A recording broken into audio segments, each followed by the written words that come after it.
Hi friends, இன்றைக்கி வந்து அண்ணா பையனுக்கு மொட்டை அடிக்கிறாங்க. அதுக்காக கிளம்பியாச்சு. நான் போகல, ஹஸ்பண்டும் குழந்தைங்க 2 பேரும் தான் போனாங்க. அவங்கள கிளப்பி விட்டுட்டு மாமாவும் காலையில் நேரத்துலேயே வேலைக்கு போயிட்டாரு. அதனால காலையில் சாப்பாடே லேட்டாக தான் செஞ்சு சாப்பிட்டு துவைக்கிறது கொஞ்சம் இருந்துச்சுன்னு துவைச்சி போட்டு மாவாட்டி ஒரு வாரம் ஆச்சு. கிரைண்டர் வேறு ரிப்பேராக இருந்துச்சா, இப்போ ரெடி பண்ணியாச்சு. அதனால் மாவாட்டி வைக்கலான்ட்டு அரிசியெல்லாம் ஊற வச்சுட்டு தேங்காய் வந்து கவருக்குள்ளே தான் போட்டு வைப்பேன். அவசரத்தில் ஒவ்வொரு டைம் வந்து என்ன தான் அப்படியே அந்த ட்ரேக்குள்ளே வச்சுருது. அந்த தேங்காய் மஞ்சி எல்லாம் உள்ளே விழுந்துருச்சு.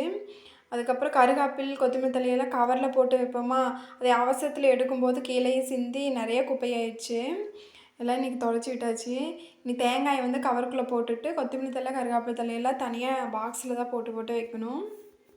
அப்போ தான் நம்ம எடுத்து போட்டு அதே மாதிரி நீட்டாக மூடி வைப்போம்.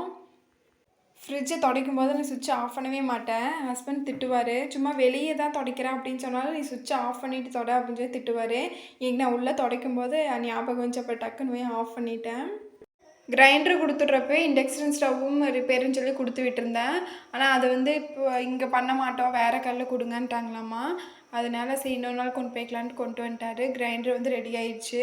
போட்டு பாருன்னு சொன்னால் நேற்றுக்கே போட்டு பார்த்தேன், நல்லா ஓடிச்சு. பட்டன் எல்லாமே மாற்றி தந்துட்டாங்க.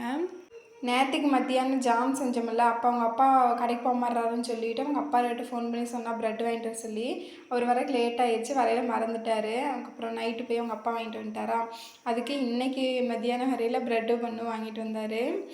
அப்புறம் அவருக்கு சாப்பாடு போட்டு கொடுத்துட்டு அத்தாக்கும் போட்டு கொடுத்துட்டு அப்புறம் மாவாட்டி கலக்கி வச்சுட்டு நானும் சாப்பிட்டு வெண்டைக்காய் குழம்பு ஒயிட் ரைஸோடு சாப்பிட்டு அப்புறம் கொஞ்ச நேரம் உட்காந்துட்டு இருந்துட்டு அப்புறம் போய் பால் இட்டு வந்தேன்.